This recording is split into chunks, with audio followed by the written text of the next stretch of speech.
All right, so here's what you do. You sign into your SkySlope, and everybody's SkySlope might be slightly different. I just had a closing.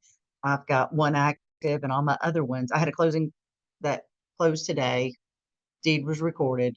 I have an active listing, and I've got several other listings coming up and buyers, but everything else has already gone through and closed.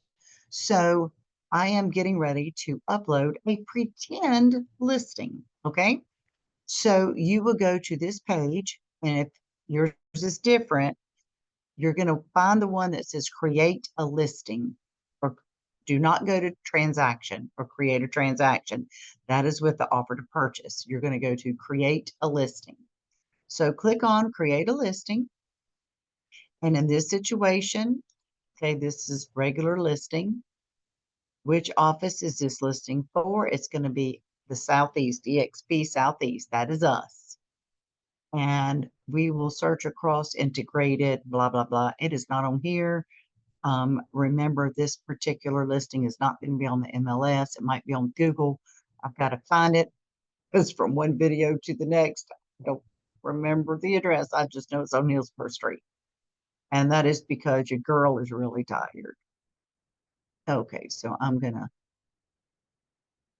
figure out which listing, which I'm going to use actually the listing agreement. You're going to want to pull up the listing agreement, so you'll have all the answers to the questions that will be asked. And you're also going to want to pull up the tax card, because some of those questions are going to be asked as well. So cancel that. Let's get back in, and hopefully you're still on the same correct form. And this particular address, the address is 1207 Hillsborough Street, 1207 Hillsborough Street. Let's see. Street. There it is. Well, look at that. Why is it saying 160? 1207 Hillsborough Street. We're pre-filling everything. So select the checklist for this property. We're going to say the listing price is 105,000. And the expiration date. Where did I put it? Listing agreement. The expiration date that I have listed is, I did this several hours ago, May 31st. So May 31st is going to be, dear God, where's that? Oh, there we go. May 31st. 05, February, March, April, May 31st. I'm sorry, I'm starting to lose my voice. And this is going to be a personal referral. The year it was built was like when the art came over. It was built back in 1942.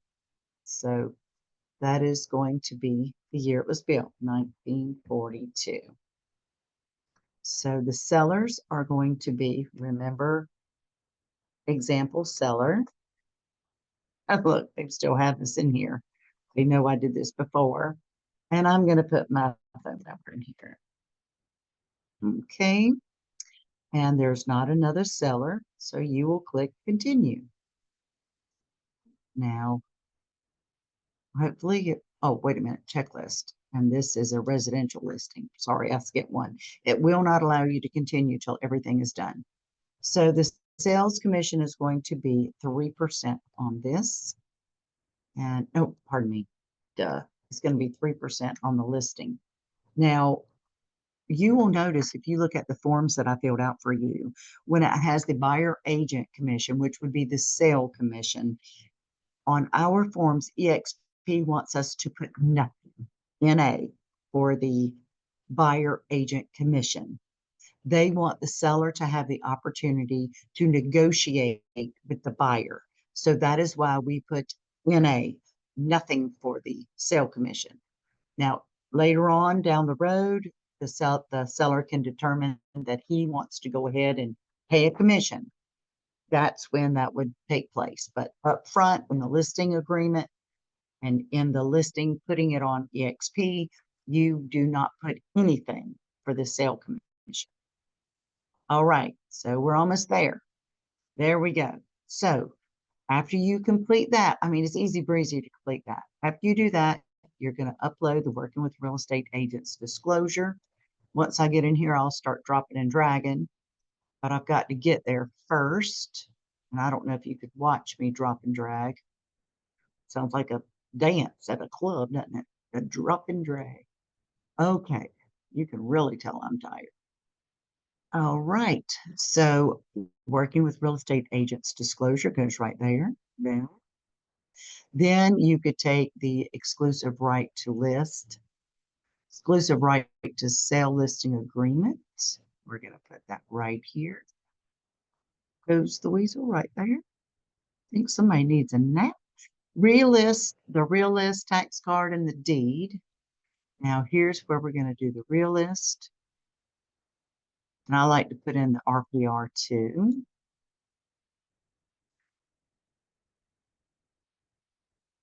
Oh crap, I don't have measurements to put in because I did not have a picture of the measurements here.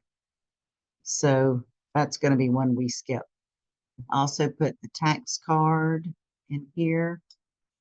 So the tax card and the tax bill. It's going to go in there. And the seller's really my mother-in-law. Her name is on there. So, and I did not put any deed. No, yeah, I did. There's no deed of trust because this house was purchased 100 years ago. Then we've got the MLS cut sheet. So if there was an MLS cut sheet, we would put it in there. This is not a real listing, therefore there is no MLS cut sheet. If there were measurements, we would put them there. In fact, we must put the MLS cut sheet. So you're going to upload your listing to the MLS prior to uploading it to SkySlope because look at this, you need the MLS listing sheet to put here. And you're going to need to measure the property that you're doing the listing for or hire somebody to measure it. So, and then you're going to drop it in there. Now, the next one we're having the opportunity to do is going to be the residential property disclosure. That is going right in here. And then the mineral oil and gas rights disclosure. That's going right in here. And in this case, we also have the lead-based paint disclosure because this property was built prior to 1978. If you could locate a septic permit, you would put it in here. This house is on a sewer, so it is not there. If you're doing a coming soon, there is an additional form that you are going to have to fill out and you will drop it here. You also have to upload it to the MLS as well. Any advertisements that you've created for this particular property, you are going to put here all your ads. And when you get additional ads, you will also come back and drop them in here. Now, I do not have an ad for this. I've not even considered doing an ad for this because this house is still in the process of being renovated and completely redone from the studs up. Then if it was applicable to do professional services disclosure, you put this here. I almost always do a professional services disclosure, but I didn't do it this time because I didn't want to. Now, the affiliation, the EXP affiliation form. Let's see, I know I did one. Affiliated business. It goes here. That is just about our lender that we have a relationship with. That is all that is about. Just showing them that we have a relationship with the company. And then the wire fraud. I want to make sure I don't have anything else checked. Then the wire fraud would go in right here. Now, if there is septic and there is sewer, there is a form that you could fill out right here that you've done some discovery on there. If it were a listing that you already had an offer to purchase on, or if you your seller was adamant that he wanted to share a compensation, you would put it there. But EXP does not want you to do it. If there's any additional documents, you would need to put it in here, like additional sellers' names, things like that. Now, since let's pretend like one of you is a provisional broker. This is where you would add your CMA. As a provisional broker, you are required to do a CMA and drop it in there. And if this was a referral, you would have a W-9 from the referral company and you would drop it in there. So that is how you upload all your documents to SkySlope. See, easy breezy. And then whenever you get I'm going to show you this. This is just showing all the documents that were uploaded. And this is the log showing when they were uploaded. So that's how it does. So now I've got to go in and I've got to delete this sucker so I don't get in trouble. But I just wanted to let you know and how to do it. I'm going to turn my video back on and tell you if you have any questions, anything you ever need, please contact me. I'll be happy to help you in any way I can. If I can't do it at that moment, then you could just text me and I will do my best to get in touch with you at my soonest availability. Sundays is very hard because I'm also a pastor's wife. So I will be in church and I will not be in church. So I sit on the front row, my husband with him. So have a good day and I will talk to you soon.